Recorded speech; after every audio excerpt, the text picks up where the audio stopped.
Hello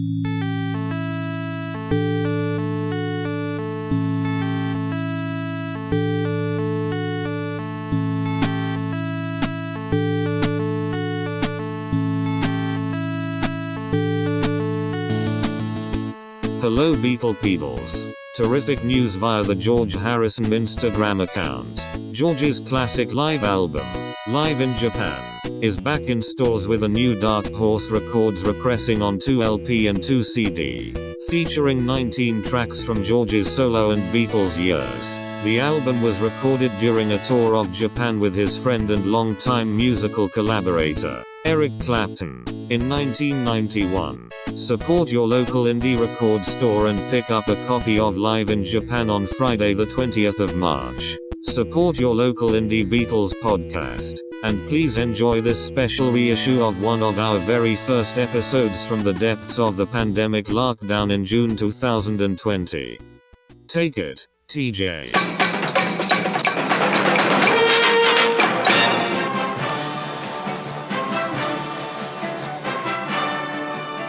Hi, I'm the Untitled Beatles Podcast, TJ Shanoff, the Jobo to Tony's Eddie.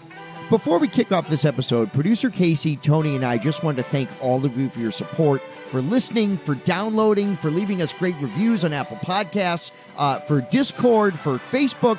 We're really grateful that you enjoy what we do because we love doing it and we're so happy other people enjoy it as well. All over the world, which is amazing. Hashtag ELO, hashtag Xanadu soundtrack. I'm not going to do the drop, it's an intro. Today's episode is a deluxe remastered limited edition remix of one of our very first and most raw episodes, where Tony and I looked at two classic and overlooked solo George Harrison albums. This episode was originally recorded in the early days of the pandemic with questionable microphones, no keyboard, no drops, and sadly, no producer Casey. It was before he was born. One note, this reissue is officially our longest episode to date, and this intro doesn't help. So grab that favorite stuffy, blanket up, put on those nasty slippers you should have tossed years ago, and drink lots of water. Or is that what Fauci wants you to do? Because it's my incredible honor to present to you the historic early sessions from the Gab 2's embryonic days. Untitled Beatles Podcast. Remember that when everyone was singing like Joe Cocker for no reason? Read a work or watch the miles go by. You're on the Metro, the way to really fly. The Metropolitan Rail. Yeah, man. Well, hey, welcome to the Untitled Beatles Podcast. I'm Tony Mendoza. Hey, TJ Shanoff with you. We got 10 in a row coming up. Solo Ringo from the Bad Boy album. Next. WBMX-FM and HD1 Chicago. Chicago's #1 for throwbacks. 104.3 Jams. An Odyssey station.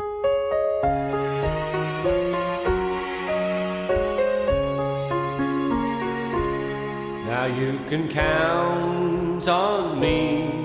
I'll be there, you'll see. On the stage of the Carnegie Hall. Yeah, man, if we get picked up by the Beatle channel, that's where we'll be, sandwiched in there, man. Can you imagine? 3 a.m. show on Beatles. I'm pro and con Beatles on Sirius XM. It's wonderful and it feels like a bunch of bullshit. It's great, but that's what it's come down to. What is it? Does it feel like a theme park, like the Beatles theme park or something like that to you? It does. It feels like a cheaper version of Love in Vegas, which I have a love-hate relationship with too. The show is gorgeous. The performers are A-plus performers, and the music's the best of all time. It just feels almost like the anthology. Everything's so neatly packaged. The Beatles weren't always, even when they were neat, they were rough around the edges. Yeah. Warts and all. I thought your beef with Love was that the bass player was right-handed. That's Beatlemania. Mitch Weissman. All right. Mitch Weissman. So, right. That's a whole other episode. Just the movie. No, just Mitch Weissman. The Mitch Weissman episode. Children at your feet. Wonder how you managed to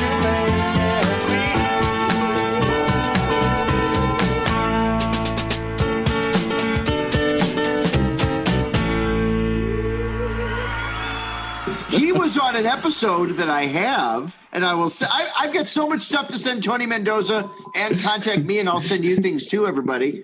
I have Mitch Weissman guest starred on a 1982 episode of Joni Loves Chachi, the spinoff of Happy Days. Oh, yeah, I remember. The Beatles came to Milwaukee, and this random British guy who looked and sounded like Paul McCartney happened to be there, Mitch Weissman, and everyone thought it was Paul McCartney, and he kept trying to convince him it wasn't Paul McCartney, and then he was like, fuck, yeah, I'm Paul McCartney. Sure I am. I love music. I even fiddle around a bit on the bass guitar once in a while. No! And then at the end, he does a tender original ballad with Scott Baio, and if TV could feel like cocaine in the Reagan era, this episode does. I have a Scott Baio LP. Oh, girl, what was in that touch? It made me feel so much. It was hard. I tried to put songs on mixtapes as a joke. No, didn't even work. Anyway. And now he's become he's like the biggest GOP celebrity. Yeah. Well, there you go. Fucking Charles in charge. All right, but that's not why we're here today, Tony. No. Now, TJ, you had me listen to 2 solo George Harrison records, and so I did, and I have a song-by-song analysis of them. And I will say this, I'm a huge Beatle fan. I am a Beatle geek. When it comes to the solo stuff, that's where I kind of taper off. And I know John's stuff basically up to, I didn't listen to the 80s stuff that much. So I really know those first 5 whatever records. Didn't listen to rock and roll so much. But I also didn't, but I didn't really delve into Ringo or George's. And I did a little bit. I was the guy that was like, oh, I like Ram and McCartney too. I was that guy. Of course you were that guy. Dude, Temporary Secretary is better than Band on the Run if you think about it. You were that dude. She can be a belly dancer, I don't need a true romancer. She can be a diplomat, but I don't need a girl like that. Check My Machine? Oh, it's better than Jet. All right. Yeah, Check My Machine. So, yeah. But these records mean something to you. Yeah, I think I got into the Beatles so young in the late 70s. So it's 78, 79. I was 4 going on 5 years old. And getting into the Beatles, I was getting into the solo stuff concurrently, right? I mean, I didn't really have a framework for John Lennon being alive at 5 years old. But yeah, when Double Fantasy came out in fall of 80, I was 6 years old. I was in tune enough I knew what it was. I knew the whole thing. So I've we named our son after George Harrison. That's kind of how deep I am. And we've talked about this, I think, earlier. I've been a John guy. I've been a Paul guy. I've been a George guy. And delving into their solo club. I've been a Ringo guy too, but there's a few you can only Ringo. Pretend to really love Ringo's Rotogravure and, the Drowning in the Sea. Ringo's got some terrible, now he's got some great albums. The self-titled Ringo album is great.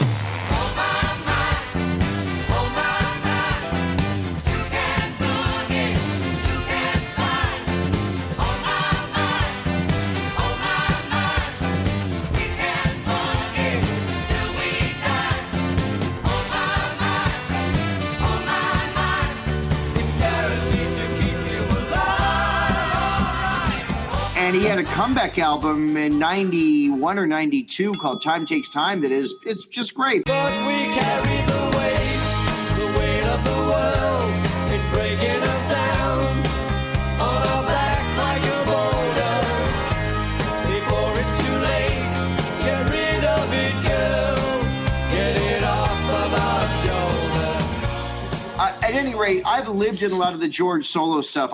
We had a Beatle tribute band at our wedding, Tony, and they learned Blow Away for us, which is on this album. Oh, yeah. And I would say that of the entire Beatles and solo Beatles catalog, I'm going to drop this hammer right now, that's my favorite song of all time. Blow Away by George Harrison is my clear-cut favorite song.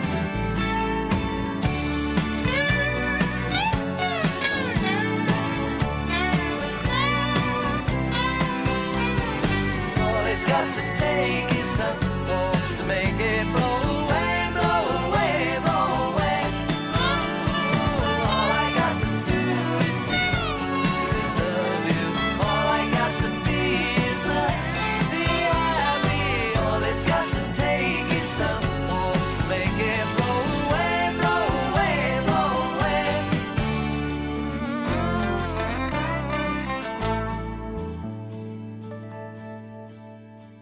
Wow.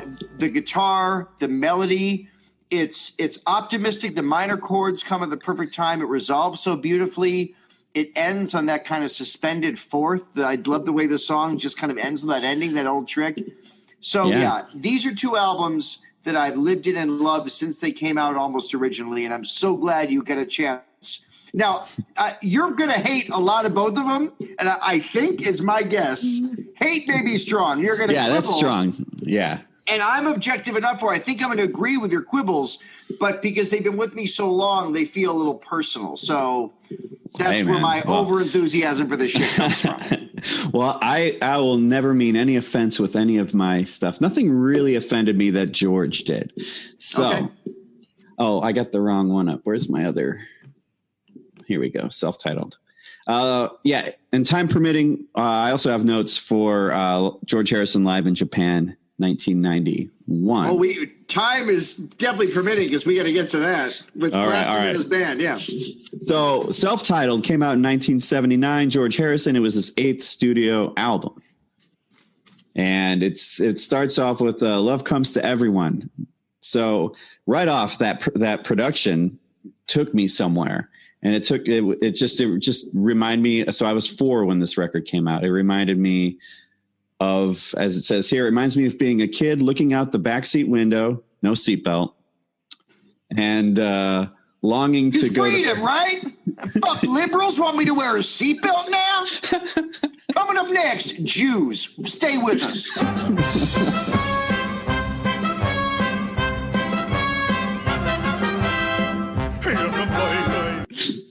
Sorry, for the record, my parents were Democrats. Mine too. So it reminded me of being just in the backseat of my car and passing the Sport Mart, which I just wanted to go into that Sport Mart. It was on Roosevelt Road. I just wanted to go to it so bad. With guitar and keyboard solos that both try to sound like a saxophone over a peaceful, easy Eagles beat. Mm-hmm. So that's what that song was to me. It's the first 3 seconds, I was like, this is the Eagles.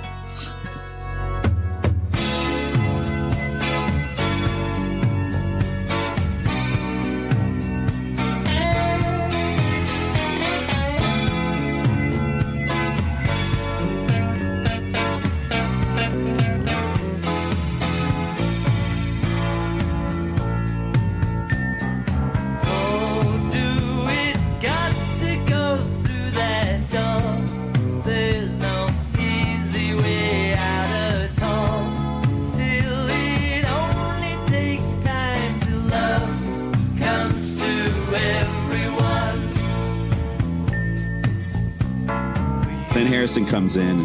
I like that production. It's dry. The drums feel like pillows. It's very comforting, you know.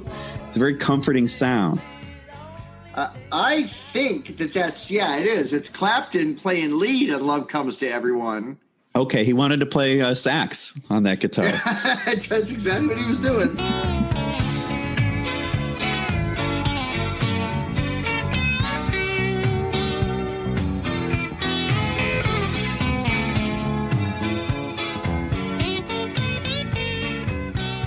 And I think Steve Winwood is playing the keyboard on that. Yeah, I read that. I did a little research on this record, and he's I like that song. I like that song.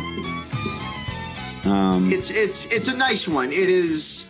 The lyrics are not George Harrison's best, but the melody is just this the beauty of George Harrison is he made easy and simple melodies have uneasy and unsimple twists.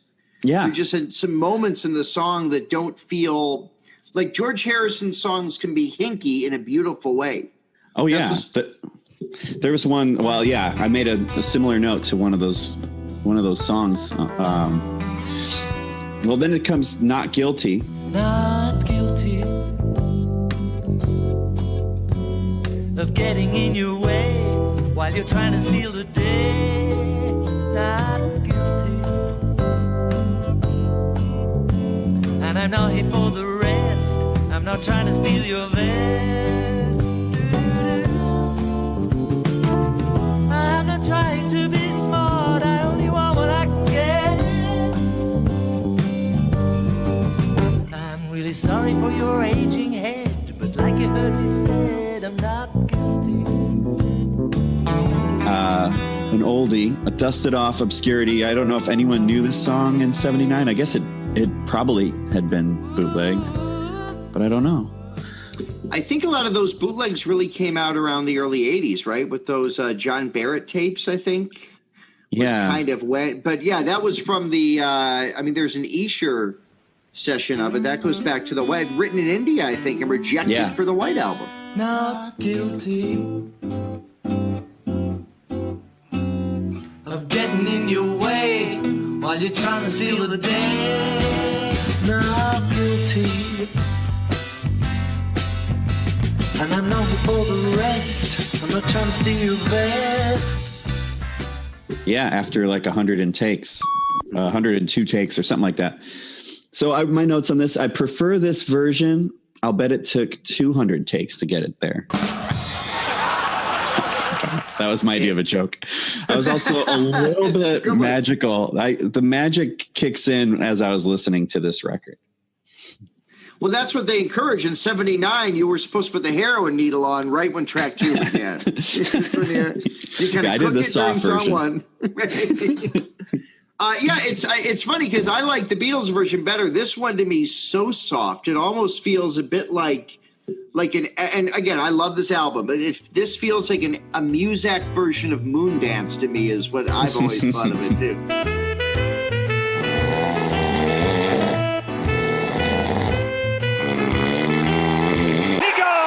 I could see that.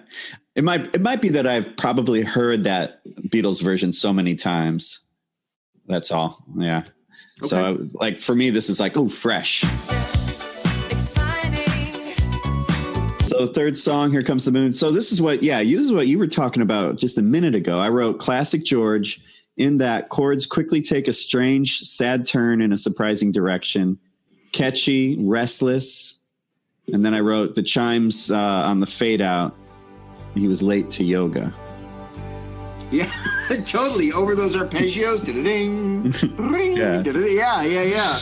Yeah, it sounded like, oh shit, I'm late for yoga. I gotta get out of this song. Oh, fuck my mat. I gotta circle back. I want to use another mat. It's interesting because that one, Here Comes the Moon, is like another sequel, right? Because obviously one of his 3 best songs ever is Here Comes the Sun. Right. And he had a sequel to While My Guitar Gently Weeps, I think on Extra Texture, maybe Dark Horse, called This Guitar Can't Keep From Crying. That was kind of like a cousin to While My Guitar Gently Weeps. And John did it too, right? New York City, from sometime in New York City, is kind of a sequel to Ballad of John and Yoko. Lyrically, it's kind of a narrative. This is what I've been doing. Journalism. Kind of this song. Yeah. Down to the album cover. Yeah. Yeah. So a Beatles sequel, this song. And obviously you can't compare it to Here Comes the Sun, but it's interesting that I think it always gets boxed into that by virtue of the similar titles. Here comes the moon, the moon, the moon, the moon, the moon.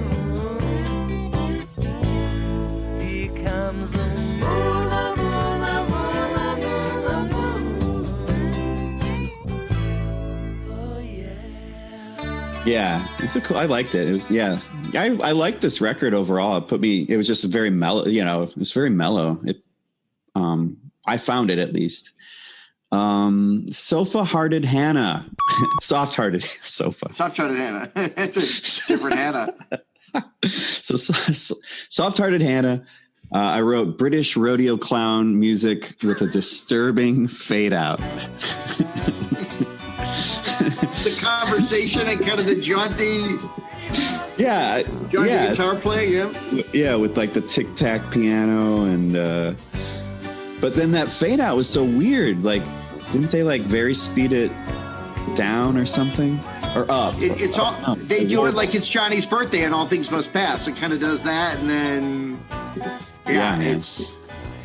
it's a lot of drugs, I think, went into the making of this album. This is a very drug. McCartney did it with London Town a year or so before, where like that kind of late 70s, like the hard drugs are over. We're just like really high on really good weed.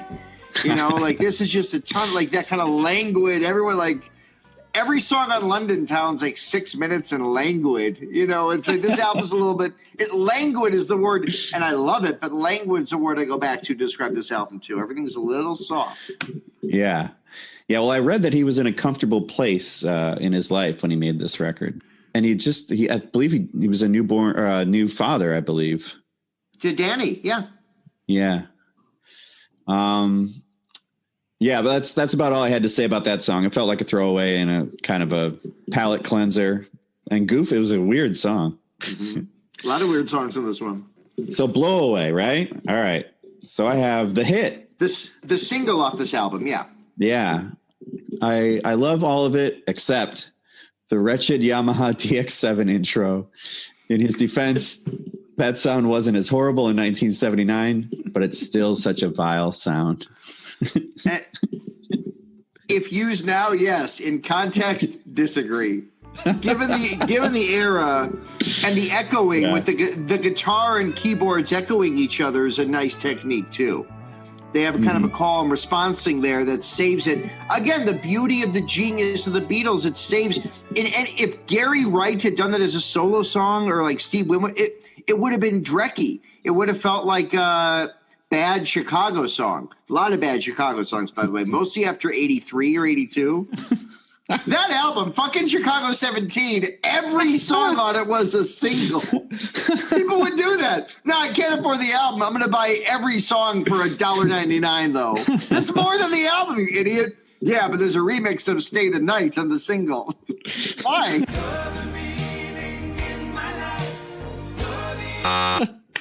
Do you remember that? Like Huey Lewis Sports. I love Huey Lewis Sports, but every song was a 45. Yeah. Buy the album. It's these are some Chicago 17. You're throwing that one out there. Terrible. But yeah, so this song connected with me, I think at about 5-6 years old. I love them. It's one of those, there's a few melodies that have always kind of haunted me. This is one of them. I kind of put in the same box of like another kind of weird, cheesy keyboard song, tune called Only the Lonely by the Motels, not the Roy Orbison song, but Motels had a song in 81 or 82 called Only the Lonely that had these dark kind of ominous chords that still felt uplifting. Blow Away to me has that kind of, it's weird, right? It's gorgeous, but it's sad. He conveys the storm, then he conveys the light, and that's what makes it so beautiful to me. That's what a Beatle does. Nice, man.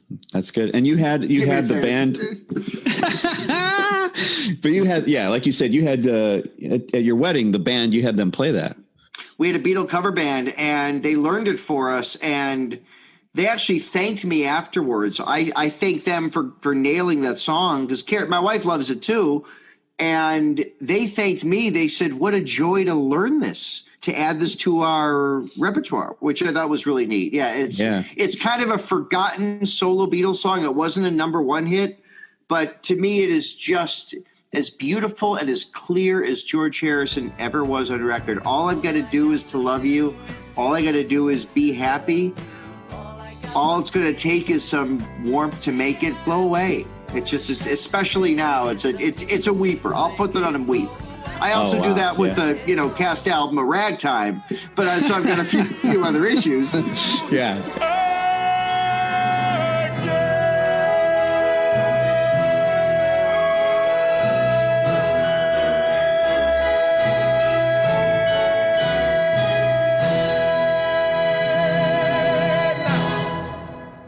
And then Chicago 18 because it couldn't follow 17. No, they just reissued the 17 singles again on 18. Yeah, that's what 18 is. All right, I'll buy it. 18 is the singles from 17, which is the record. So, yes. So Faster followed. I'm having trouble reading. But before we move on from that, and we're getting more of the album to go. Do you agree with that as the lead single for this album? Do you think that was the obvious commercial thing? I do. Yeah. Because when this song came out, I was like, oh, I know this song. I'd forgotten about this song. Like, I like this song. So yeah, it was cool. But yeah, I don't see anything else on here that beats that for a single. especially faster. My charity for this song is cool to hear something rhythmic in the guitar.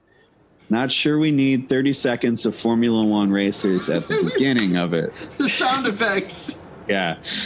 It's 30 seconds. Like 5 seconds, great. 30, vroom, vroom, vroom. Come on, man. Is this about to be faster, or is the Speed Racer theme song coming up on my shuffle? Go Speed Racer, go Speed Racer, go Speed Racer, go! Yeah, man. I mean, yeah. 20% of that song is sound effects, and then not my favorite, but yeah, like I said, that chorus had like a cool, you never hear Harrison do kind of like chugga chugga stuff or anything. Like, so it was just cool to hear. And maybe that was Clapton, I don't know, but it was cool to hear that. And it's got some weird time signature shifts in there too. There's a couple moments that are unsuspected, but we can say it about every song. He adorns these otherwise easy songs with enough cool shit to make you want to listen.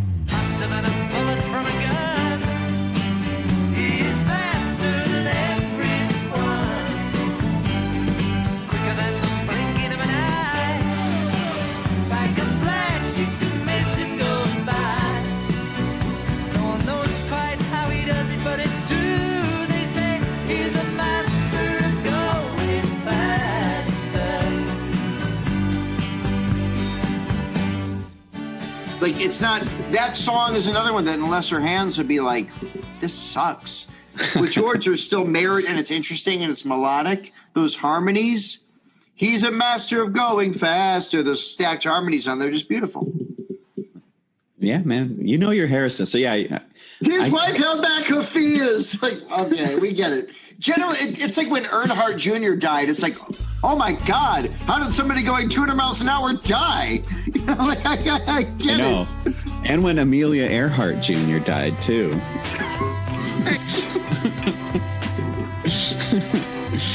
I don't have much to say about that other than what I said. Next up is Dark Sweet Lady. Written for Olivia.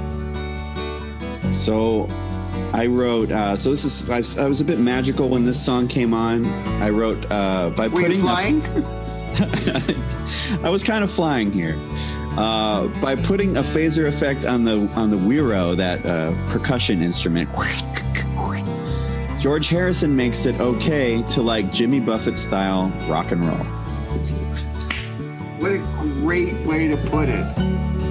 My dark sweet lady, you really got to be. You gave me everything.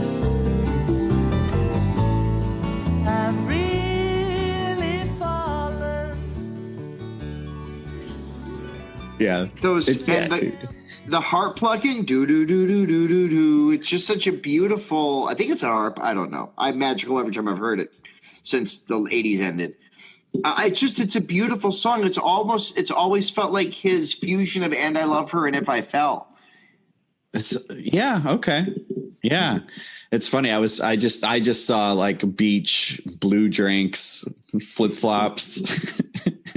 That's what that song took me. So You imagine, I like mine with lettuce and tomato. 157 and Buffett. Big kosher pickle and a cold draft beer. Well, good God Almighty, which way do I steer from my... If you hate Jimmy Buffett, you'll hate Jimmy Buffett, the musical. Remember that? They had a Jimmy Buffett musical for a while. It's like, why? No, I don't remember. I blocked that out. I went to a Jimmy Buffett concert in like 96 or 97 in Tinley Park, I think. I swear I saw a baby with a joint in its mouth. I mean, Buffett show is just a whole other... If you don't know what to do during fins, like, hide. You got fins to the left, fins to the right. Yeah, you're speaking some language, man. Like, I don't even know what it is. I'm not a parrot head. All of these parrot heads covered with oil. Look at you. It's just like D&D parrot head speak. You're not retired living in Jacksonville and donating your life savings to Trump and not leaving any for your kids? That's what a parenthood is in 2020. I just went to one show. But I do believe in trickle-down economics. Okay, no, I don't. He follows that up with Your Love Is Forever. And like winter came and went, your love is forever. I feel it in my heart, knows that we share it together. I wrote, If Three's Company were an hour-long drama.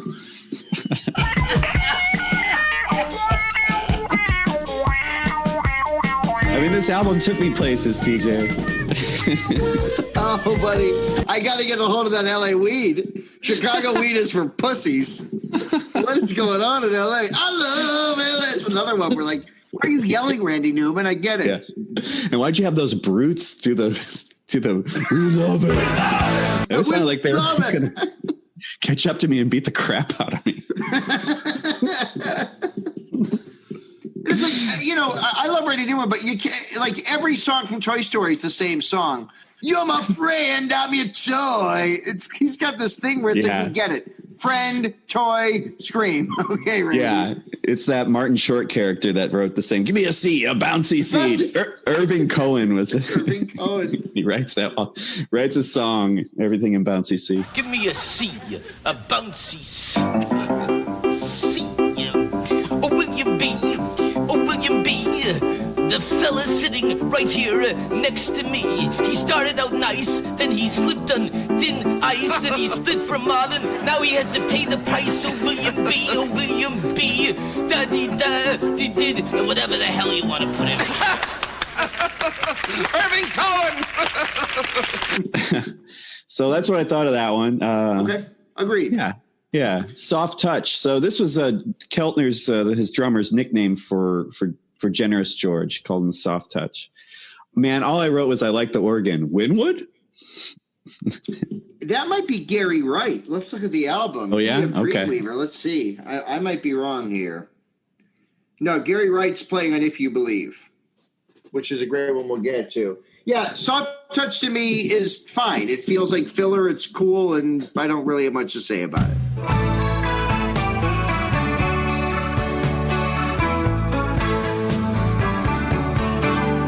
Yeah. If You Believe, now I wrote Pleasing and Pretty. This album was created in a period of contentment and really shows in the feel of this song.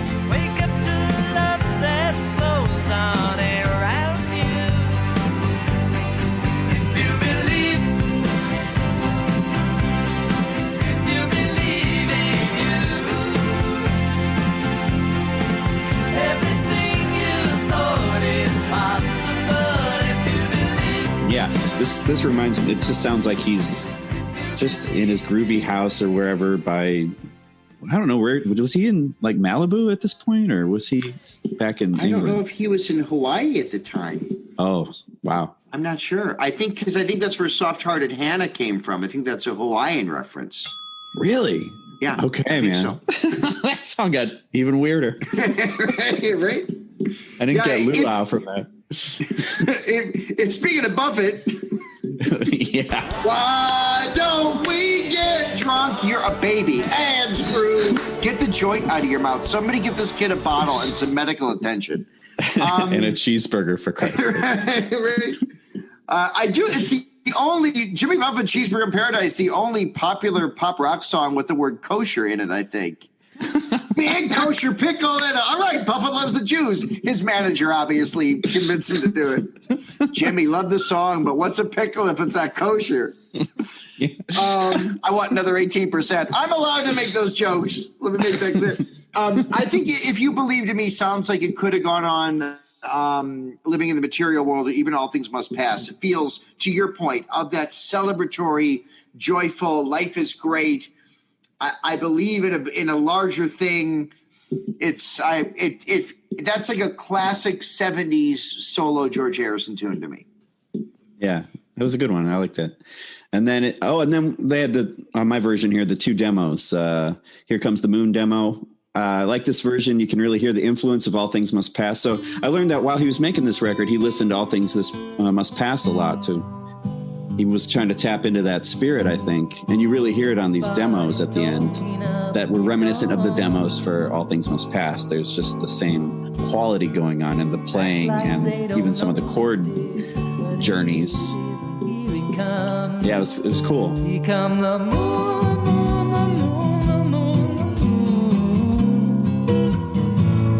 here comes the moon,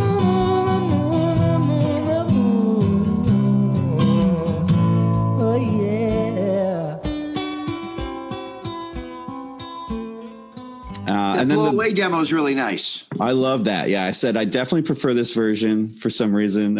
You know why? Because I like that MRK2 drum machine that was all over Sly and the Family Stone. There's a riot going on. It's a family affair. It's a family affair. It's a family affair. It's a family affair. There's something about that sound that I find very pleasing because probably like I had a friend that had an organ.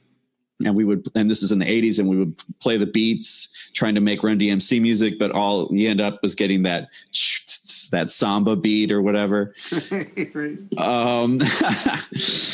So I love that sound. Anyway, the Blow Away demo I really liked. All I got to do is to love you. All I got to be is be happy. All it's got to take is someone to make it blow away.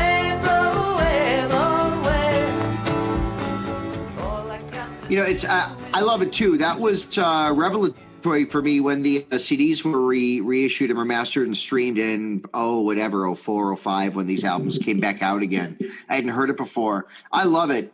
I think one of the things I love so much about the original version, and we didn't discuss this, is the kind of bridge guitar solo right before the final chorus is so unexpected, and it's such great George slide playing.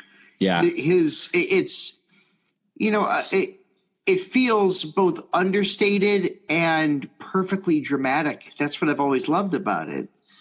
Yeah, his slide playing is great. Yeah, I love the emotion he's able. Like, it's also a very contained emotion, or I don't know. He's able to express himself without having I love Destruction and all that stuff, Townsend and punk rock, etc. But what he's able to express by not getting into the red and whatever, trying to break your ears and your mind with things.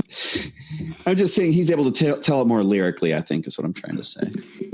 I think there's always that element of Carl Perkins in all of his guitar playing that just feels sparse and appropriate and just rocking enough and just mellow enough. That's one of the things I've always loved about his playing. Yeah, man. Yeah, it's a good record. Yeah, so overall, I liked it. I liked it a lot. Thank you for selecting that one. I'm thrilled because it's one of my all-time favorites. How is it? Okay, it's 2020. They came out in 79. Yeah. Some albums age better than others. I mean, it's not remembered in the same caliber as All Things Must Pass. Some people kind of put it at like 3 or 4 in their Harrison list. But how do you think it's remembered, and how do you think it deserves to be remembered amongst the Beatle groups? Well, I mean, not knowing that much about the George's solo output, it sounded like a good record. I've basically listened to All Things Must Pass and this record, and that's really about it, other than the hits I've heard over the years. So I liked it. So the production itself is definitely of its time. It was recorded in 78, and you can just feel it. It's just in its bones, that sound. So, I mean, the Rumors still sounds, you know what I mean, like how it does, and that's a classic. So, before we move on from that, one thing that's in the tragedy of not, I mean, vinyl's come back, but for 2 generations, vinyl was not the predominant thing. As a weird kind of Beatles label guy, I have loved, and it came back, the Dark Horse label is one of the most underrated labels in music. Yeah, that logo is amazing, too. It's just I love it. Badass. That's cool. It was, I think, Dark Horse was George's label. I know distributed by Warner Brothers, but I think originally there was a deal with A&M. And just now, Dark Horse has kind of come back with Danny and Olivia, owned now by EMI. And it's sad. There's 2 record labels, but there's still the 1,000 names. Like everything's either Sony or Universal or Warner Brothers right now. It's all it's bonkers. Same shit, which is weird. I'll tell you what actually bothers me. And again, the Beatles, God bless them, solo and especially as a band, they're commercial as hell. I've never begrudged them for it, but you can't argue that they weren't commercial and marketed the shit out of themselves. So I get it. But the Red and Blue albums, when they were reissued on vinyl in 2014, 2015, have the Universal logo on them because EMI is owned by Universal. And there's something that just feels strange about seeing the Universal logo on a Beatles record. Yeah, man, that is a detail. That's some forensics, man. That's your Beatles. That's what I know. Beatle forensics.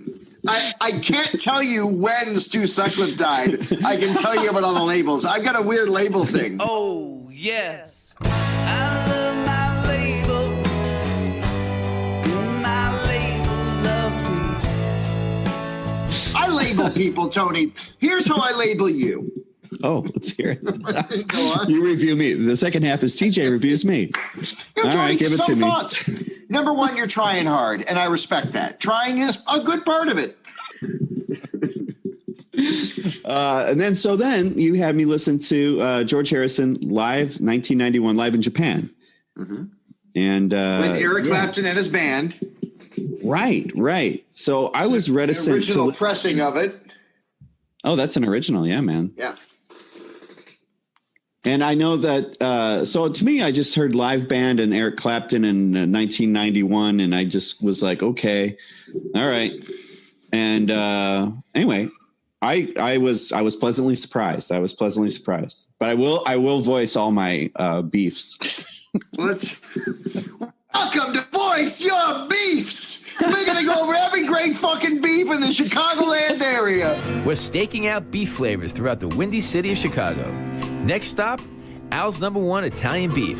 What makes it Italian? The spices. The spices. So it's the Italian spices that go in the Italian meat? spices that go in the meat, the garlic. It was a creation in Chicago by my grandfather, actually. What's the cut of meat that you It's called a surbutt or a top butt. I said what?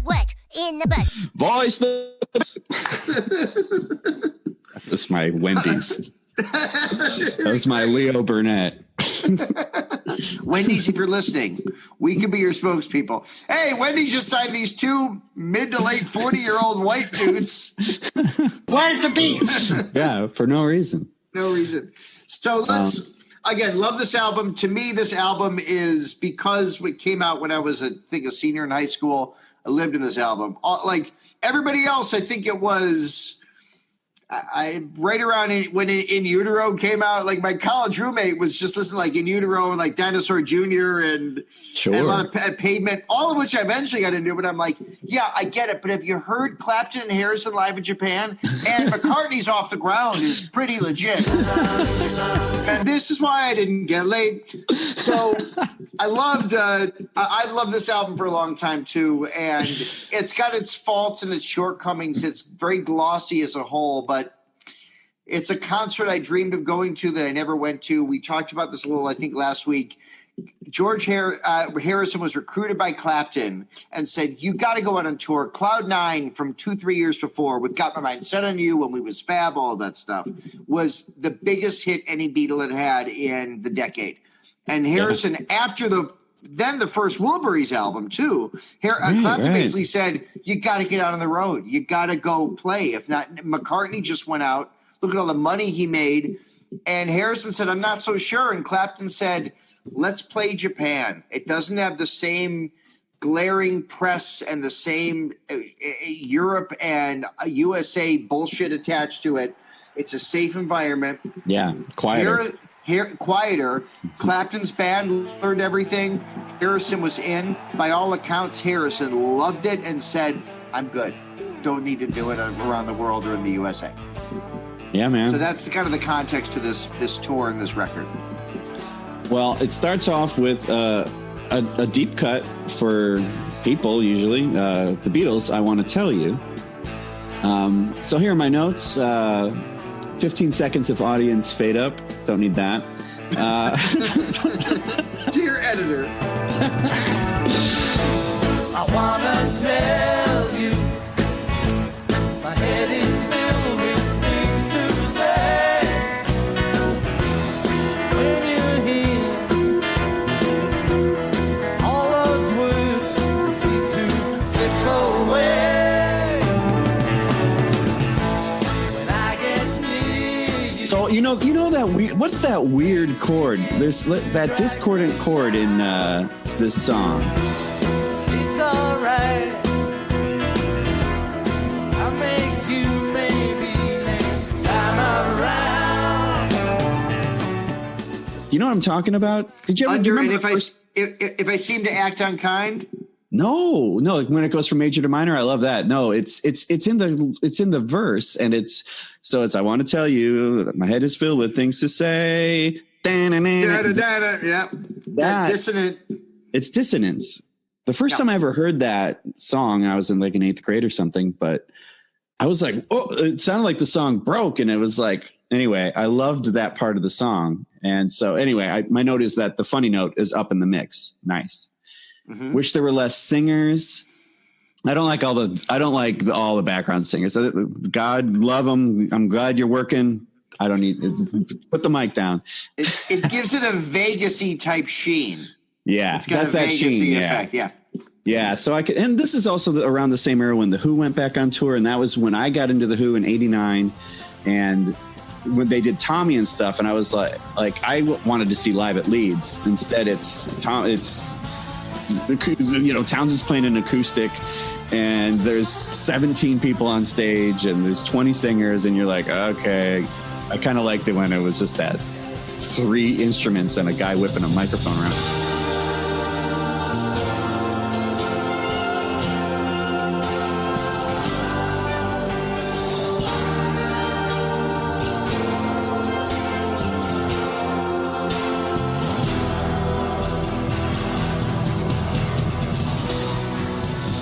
So yeah, anyway, blah, blah, blah. So, and this is the first song. So I'm taking it all in. This is what I'm hearing as I'm listening to this record.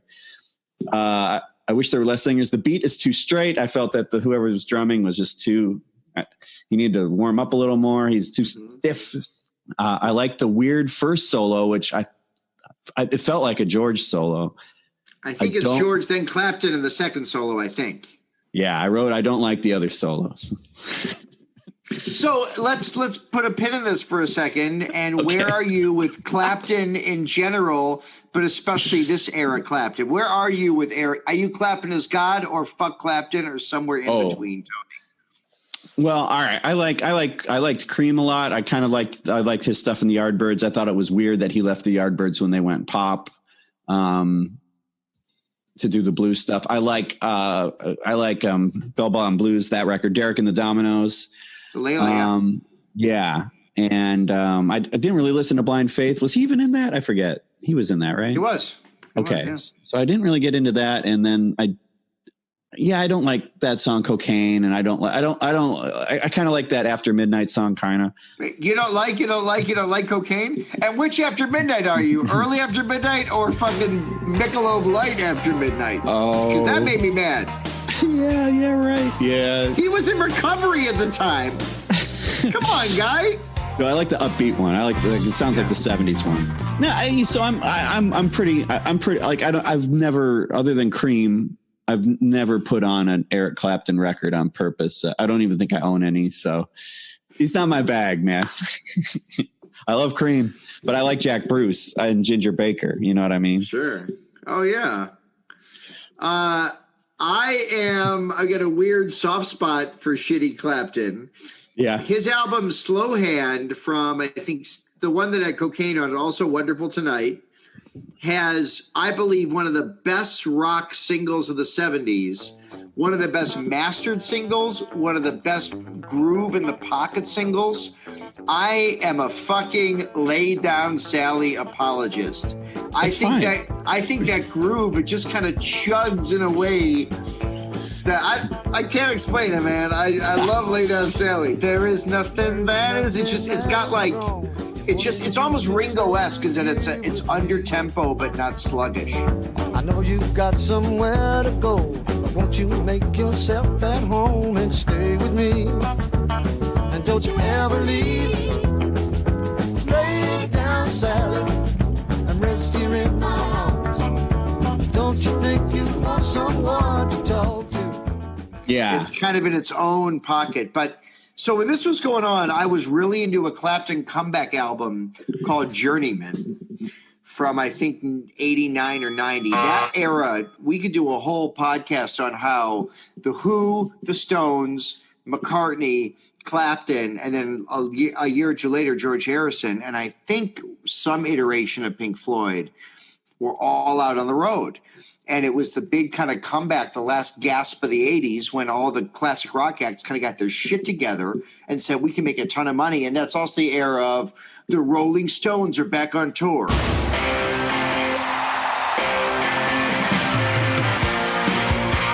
Brought to you by Macy's and American Express. It became like an NBA, you know. But in fairness, the Who did it too. That was the 25th anniversary. Was that? Yeah, it's exactly 89ish. Yeah. So that Clapton had an album. I saw him. I was actually, this is a weird little interjection here. Me and one of my very best friends to this day, and a few other kids who went to high school with, went to see the show at Alpine Valley where Stevie Ray Vaughan was killed immediately after the show. We were there, and driving home that night, I'm pretty sure it was XRT reported initially that Clapton had been killed. Oh, they were on a helicopter together. I went to bed that night in summer at 10th grade, I think, believing everyone we saw was killed. I mean, it didn't make it any easier that Stevie Ray Vaughan died. He was just remarkable. Right. But the finale of that show in 90 was Buddy Guy, Robert Cray, Clapton, and Stevie Ray Vaughan.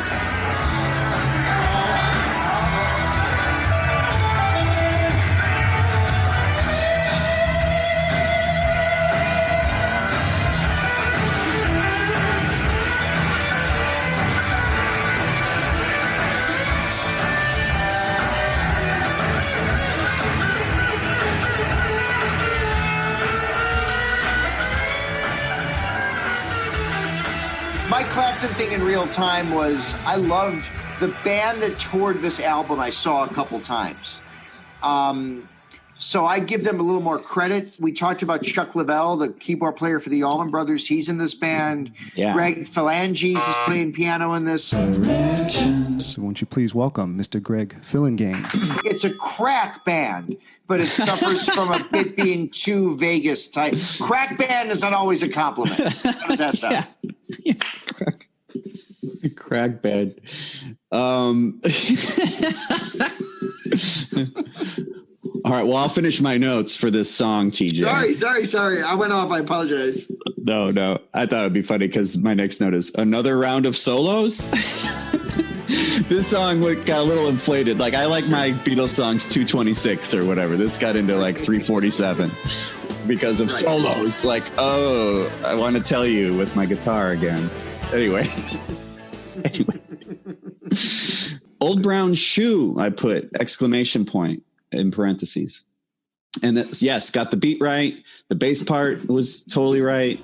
The choppy piano bit. It's great. I mean, I love this song to begin with. I wanna love that train. The ride is only half of what's long. I wanna show her girl. Sometimes words are twice as long. Now I'm stepping out this old brown shoe. Oh, baby, I'm in love with you. So glad you came here. Won't be the same now, I'm telling you. very great, except for the showbiz at the very end.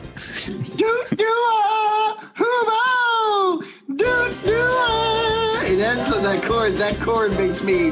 Yeah. And as a musical theater guy, I hate it and I love it.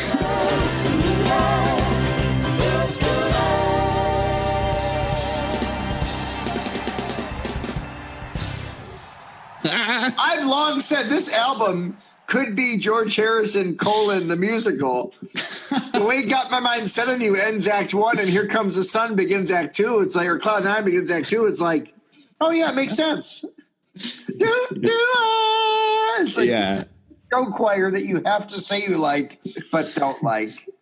Yeah, that's exactly it. Other than that, yeah. So I was way impressed with the song list. I didn't even think like the set list is great. It's just it's fabulous. So Taxman is third.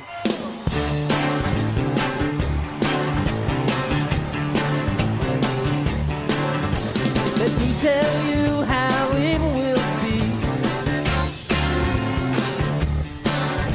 This one for you, 19 for me. And I'm the taxman. Yeah, I'm the taxman. Pyrotechnic version of a guitar solo is my note on that.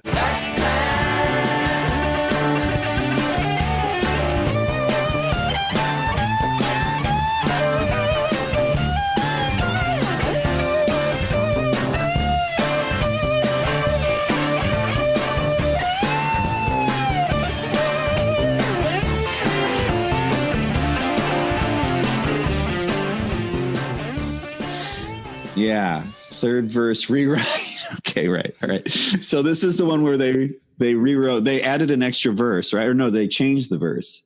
Anyway, third verse, they'd say Boris Yeltsin, I believe. And uh-oh, Mr. Bush. Mr. Bush. Mr. Bush. Makes you wonder if Billy Joel has to update We Didn't Start the Fire every few months. Please. It'll keep him busy at the very least. He'll get off his motorcycle, go get shit-faced and bang into stuff. You won't start thinking anybody wants to hear Zanzibar in concert. We don't want to hear it, Billy. You're not Steely Dan.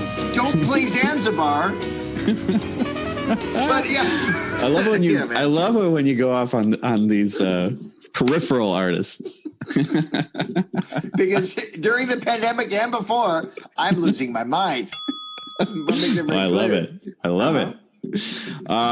What else did I say here? Extra unnecessary solo, and then I wrote hang gliding, which I think that's what the solo was conveying to me, like either written while hang gliding or just. But yeah, more solos. There's always like solos, and I can't stand that bloated stuff.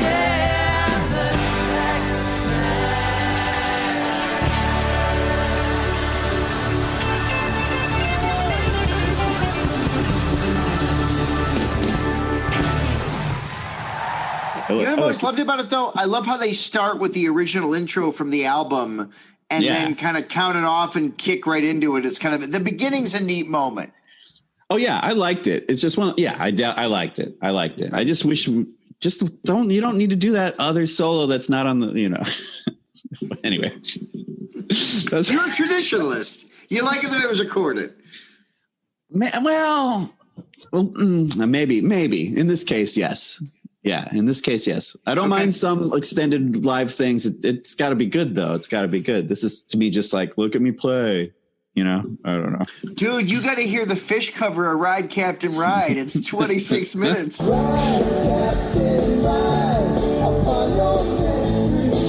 Nice. They started in 98. It hasn't ended. It's a great song. Blues Magic? Who did that song? Blues Incorporated? What the fuck did Ride, Captain, Ride? It might have been that. I think you're right. Stop! Blues Image. When I worked radio, that song we couldn't get it on CD, so it was on a cart. That and the Moreno, what was his name? 80s song. Anyway, I can't remember it. One hit wonder, and it was a guy. I'll figure it out. Edit it in, God damn it. Frank Marino. Fucking Frank Marino. Okay, all right. I'm glad we took that intersection. This is Pat Travers. My name is Joe Bonamassa, and we're talking about Frank Marino.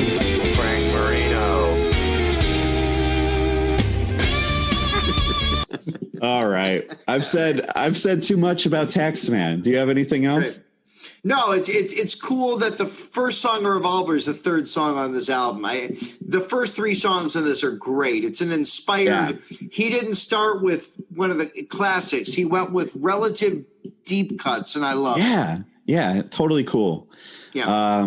Give Me Love was next. Give me love, give me love, give me peace on earth, give me light, give me life, keep me free from birth, give me a home, help me cope this heavy load, trying to touch and reach you with heart and soul. And I wrote, is this song impervious to the bloated guitar god's solo? I was writing that as it was happening. I was really hoping, and it did. I think it did. It prevailed. It didn't get like an unnecessary solo. And there's solos on that. Nice playing at the end. There's on the coda. There's beautiful playing. Yeah. So I don't begrudge that. You know what I mean? If it fits the song, like I love those solos on that song that are on the slide and George. You know. Mm-hmm. Yeah. So I like that one. That's a great song. I'll step out and say it's one of the only songs on the album. There's two more that improve upon the original recording. I think this version of Give Me Love is my definitive. There's an energy and a spark to it that makes it feel more alive than that studio one from 73. I think 73. That's cool, man. Yeah. If I Needed Someone, again, kind of digging out the Beatles mid-period obscure one. So they do a good job of getting the same guitar sounds as the record, especially here with the 12-string, the bird sound. I wrote, and then, of course, Bud Light guitar solo.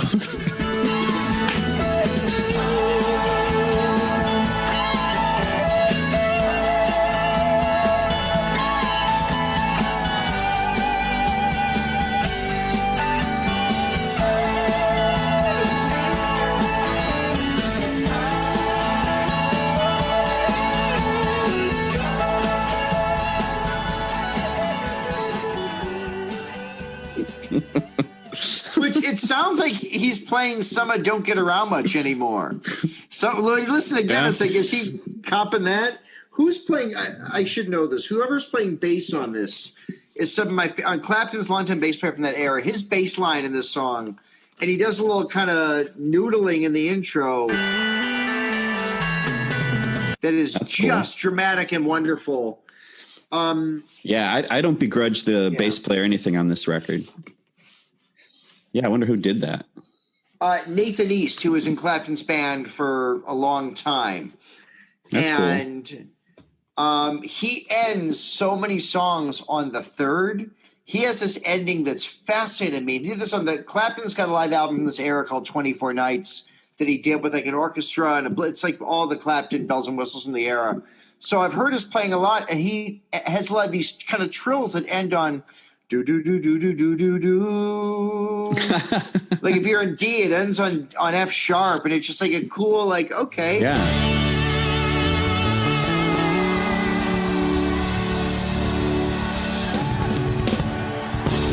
Not resting on the laurels of the tonic. That's my music class I teach online. Don't rest on your tonic laurels. But it's true. It keeps things alive. There's an energy and a bounce that feels both accomplished and different. Nice. Yeah. All right. I've been drinking all day.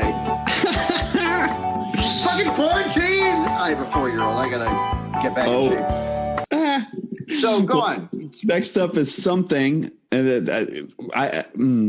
So I say I have nothing to say about this version of Something. I've got nothing to say, but it's okay. But it's good.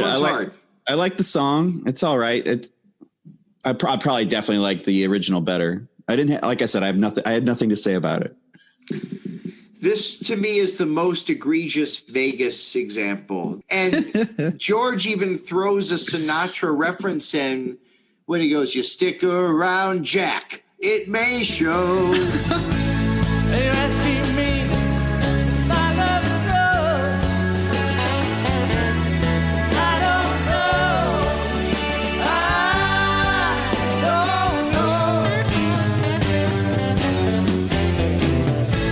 Just stick around, Jack. It may show. I don't know.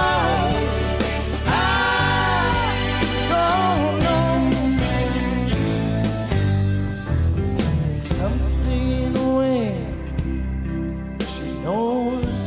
Something in the way. The second time they do that bridge, I and missed it's that. like, I missed that. yeah. So I must have tuned out. a little like Within You, Without You, the laughter at the end. It's a tongue-in-cheek moment, but it doesn't make it any more palatable. Yeah, This one frustrates me. Yeah, that one, it's hard. It's also been covered a billion times. It's like up there with, what is it? Yesterday is like the most covered Beatles song. Anyway, it doesn't matter. I wrote notes. Starts with a guitar solo, synths. Those are the two somethings I came up with. Okay. So, all right. So then it's followed by What is Life? The fuzz guitar is more prominent. I like it. It's like a musical fly buzzing around with its own syndicated TV show. So I'm high. I'm high listening. Yes, we all are. And I said there's a lot of joy in this number. I like this song. It's a great song. What I feel, I can't say. My love is there for you any time of day.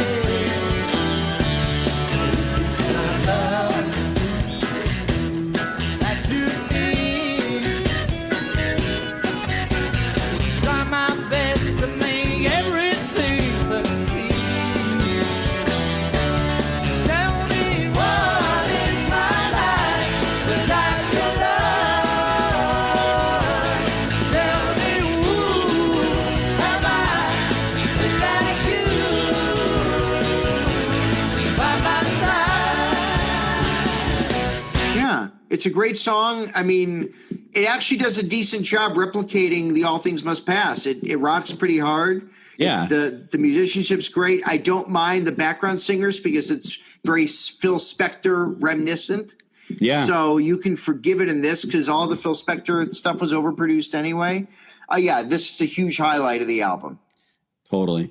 Then it goes into Dark Horse. I wrote I wasn't familiar with this one, as familiar. Interesting changes into the chorus. Sounds like a Dylan song in the verse. It's a weird song in a good way is what I wrote. Yeah, That that's kind just a weird song. That flute solo that's on the keyboard in this, that song was controversial because that was the song to promote his tour in, I think, 74, where his voice was shot. So all the irony of singing the song Dark Horse, terrible album of the same name. Terrible is a stretch, but not George Harrison's finest album. Yeah.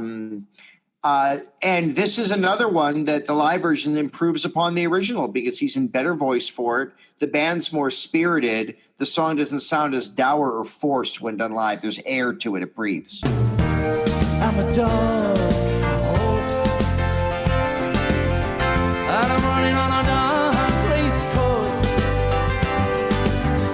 I'm a blue moon since I stepped out of the womb. I'll be a cool jerk, looking for the source.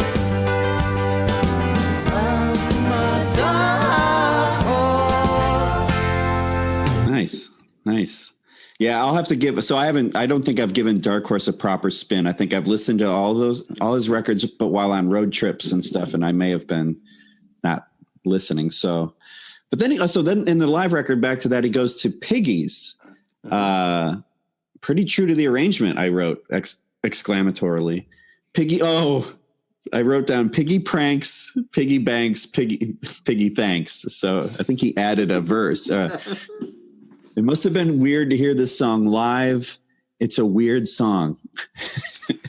It's another one that, like, on the Beatles mixer playlist thing, like love it on side 2 of the White Album, but how often are you just individually seeking out Piggies? No, never. Not my favorite from that record. And it's a bit of a ham-fisted ending. The one more time, bum, bum, bum, bum, they really play for all it's worth. One more time.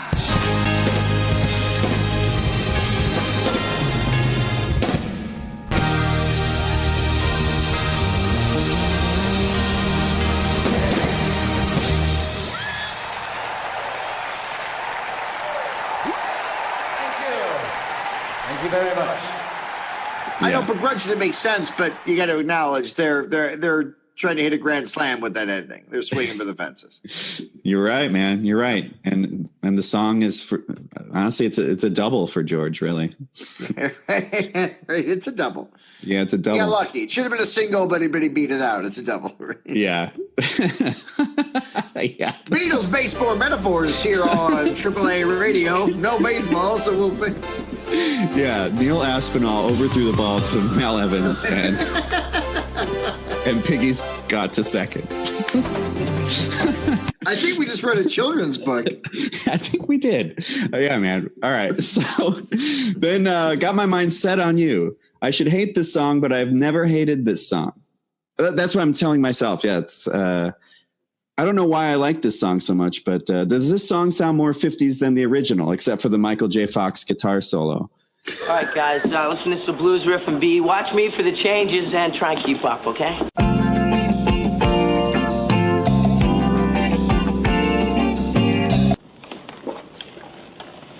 I guess you guys aren't ready for that yet. But your kids are gonna love it. Here's how stupid I feel. I had no idea this was a cover. Yeah. I thought this was a Harrison. Rudy Clark, I think. Rudy Clark is his name. Yeah, I guess it was something obscure. And I still have yet to hear the original, so I'm looking forward to probably doing that after this program. I've got my mind set on you. I've got my mind set on you. I've got my mind set on you. I know what I've got to do. It's gonna take money.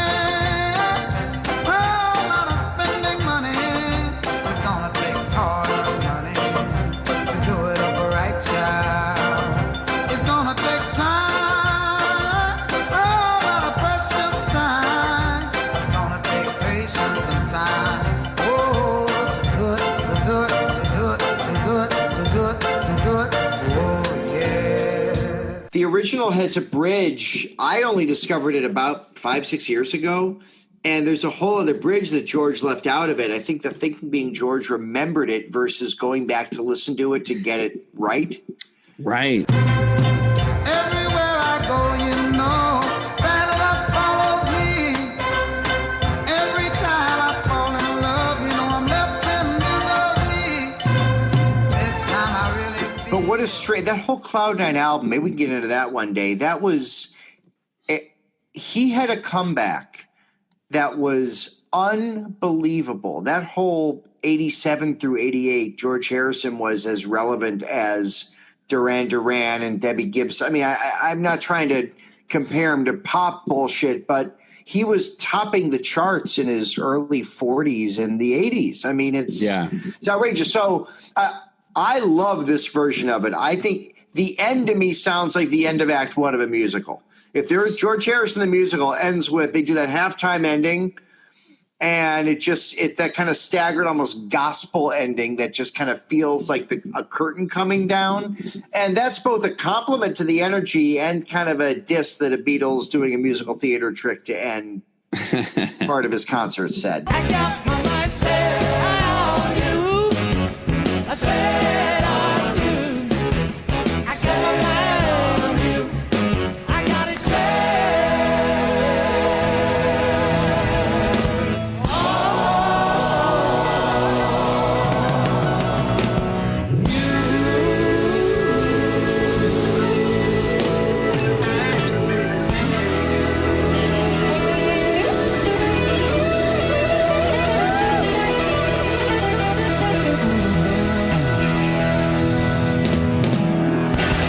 Because it was after that song that Clapton then took over for 4 songs with just him and his band. George rested. So Got My Mind Set on You was George's finale for Act 1 of the show. Then Clapton took over. George came back. That's cool. Yeah, I like it. I like that song. I like this version. It was cool. Yeah, me too. All right, then Act 2 begins with Cloud 9. Same album. I wrote, if a snake decided to play a guitar solo. That was my note for that song. You mean like Stephen Mnuchin, or you mean like a real fucking like a ground snake, like Stephen Mnuchin? Yeah, no, I mean like a slithery, slimy cobra, like Stephen Mnuchin. Like Steve Mnuchin. Well, we're really going after Trump appointees hard on this show. Yeah. Well, fuck that guy. Fuck him. But that's all I had to say about that. I did not come to this show for that song. Not one of his best songs from the album of the same name. Yeah.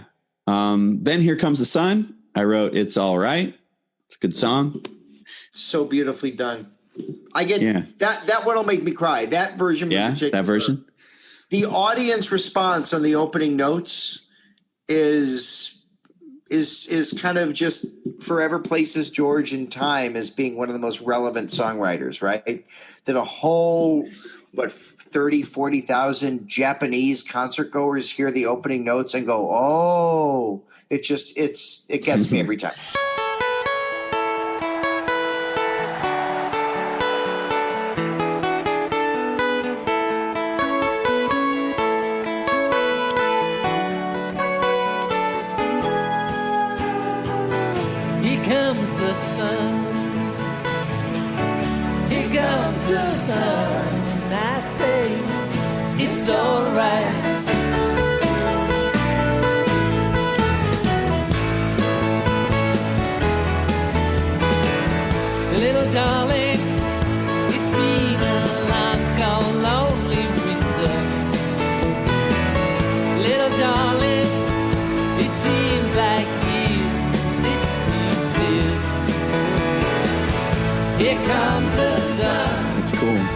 I always forget that they're in Japan. Honestly, when I was listening to this record, I keep forgetting that's where they were. That's cool. Yeah. Goes into My Sweet Lord. Oh, yeah. This is the version where he is riffing at the end on all the different Krishna chants.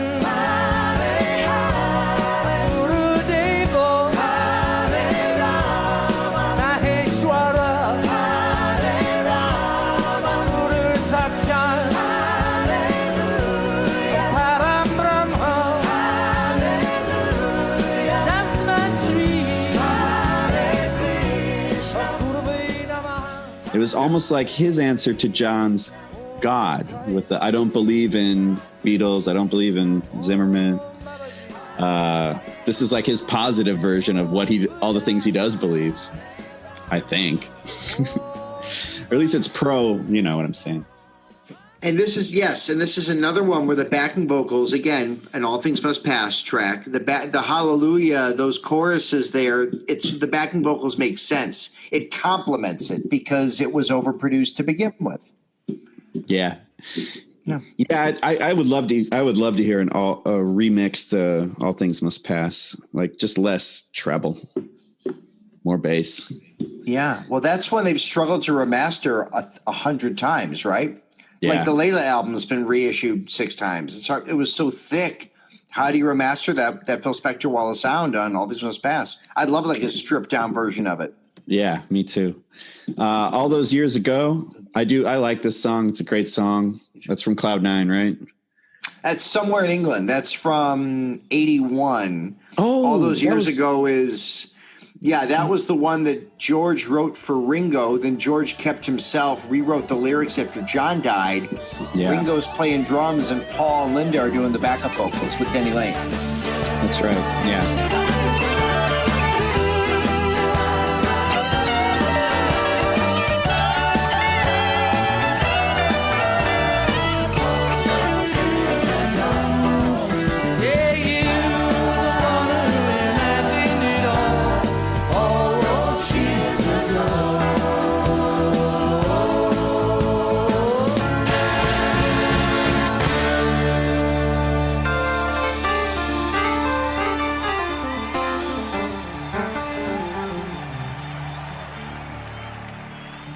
Yeah, I like that. I've always liked that song.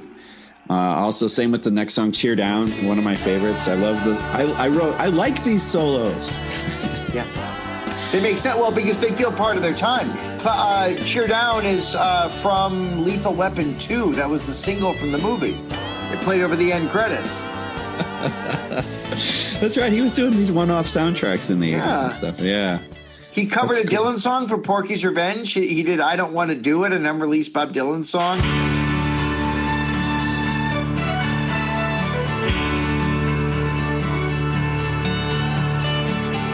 Looking back upon my youth, time my ways, the truth, I don't wanna do it. I don't wanna say goodbye. Are you serious? That Porky's Revenge soundtrack is Dave Edmunds, Chris Speeding, George Harrison. It's like a classic rock, rockabilly, cocaine fest. I'll send it to you. It's a great album. I had no idea. So yeah. 80s I drop out a little bit. So I don't know. I'm not an encyclopedia with that. You and me, buddy. Well, you're going to teach me a lot of shit, and I'm going to teach you a lot of shit. I love it. Next up is Devil's Radio. And I wrote, did he say don't be a gossiper? The chorus of the song goes, gossip, gossip, gossip. Wait for it. Yeah. Oh, yeah. Love you, bud. It ain't All Things Must Pass, George. A notable omission from this album, by the way. So funny. What a wild one to pick to throw in there. Yeah. I guess you gotta keep yourself happy too as a player. And it almost feels like a cousin to Taxman. Yeah, I suppose. He's bitching about stuff. Yeah. It's kind of bookended that way it's like the fourth from the last. Yeah. Well, third from the last, I'm sure. Rollover. It was a, what do you call it? Encore. Mm-hmm. Isn't it a pity? Good moments, but the solo got too clitty. Now, that's what I ask you to expand on. Oh, okay, great. Because I wrote another line. I said, like a guy overworking a clitoris. We are looking at how to pronounce this word, both in British English and in American English, as the two pronunciations differ. In British English, this is normally pronounced as clitoris. Clitoris. In American English, however, this is usually said as clitoris. Clitoris in American English versus clitoris in British English. Did you get it? Did you hear the difference? Was this any helpful? Let me know in the comments. So I think I liked wherever the solo went, and then it got a little too like or something, you know. We should acknowledge we also used to work, both of us, for Second Clitty, so we've had some experience with. Yeah, one was enough. Yeah, it gets a little, and even though they do that kind of "Hey Jude, na na na na" thing in the original, it feels buried. In this, it feels like a showpiece.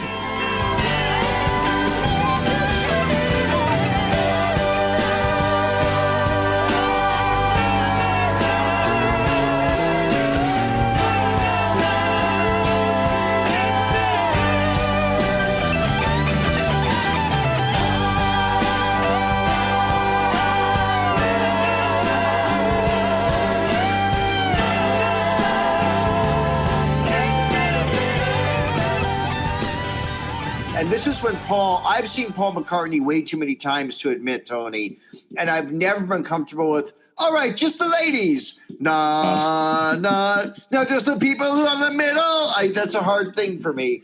And they cop some of that here, but it kind of works because it's in this live communal setting. That build at the end could be cheesy, but I feel like it works because we're in concert. We get that leeway. Yeah. With George, it feels more like church than showbiz. Yeah. Yeah. That's well put. And so While My Guitar Gently Weeps, really good version, exclamation point. Mm-hmm. Might be my favorite after the original. I believe these solos. These guitar solos, I believe.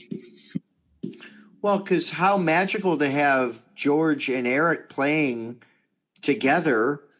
They did that on the White Album track. And by this point in 89, 90, 91, this era, two people who played in the Beatles track together didn't happen very often. It was really these two guys, Paul and George Martin, Ringo and Billy Preston on Ringo's tours. There wasn't a lot of, this is before Paul and Ringo were playing together live. They did tug of war and some studio stuff, but there was magic to hearing. I can imagine being in the same room with Eric Clapton and George Harrison playing While My Guitar Gently Weeps live. Must have been magic.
I really like that version.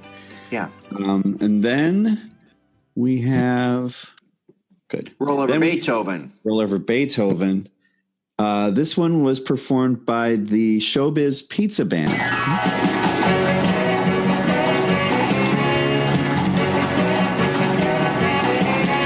Think of those stars from the 50s scene, jukebox heroes and all those screens. Little Richard and Bobby Rydell, Everett Presley. In fairness, where a kid can be a kid. Exactly. Yeah. I imagine myself on a mechanical bull. That was Sally Stage, but anyway. Sally Stage, yes. Sally Stage, Dingbats. I'll go. We'll go deep on all this. Chicago weird shit. This to me, like, I would have been more than happy with the album ending at While My Guitar Gently Weeps. We throw in the encore. I get it. But I never liked these 50s revival things. I just prefer the original. That's me. That's all. Well, if I'm, because I agree with you, I believe it is one of the weakest points of the album. I got a rocket pneumonia. I think I got a rhythm blues. I think I caught it up the right and sitting down at the rhythm review. Roll over Beethoven, rocking it 2 by 2. Well, how it can feel like it's your love and feel like it's one another.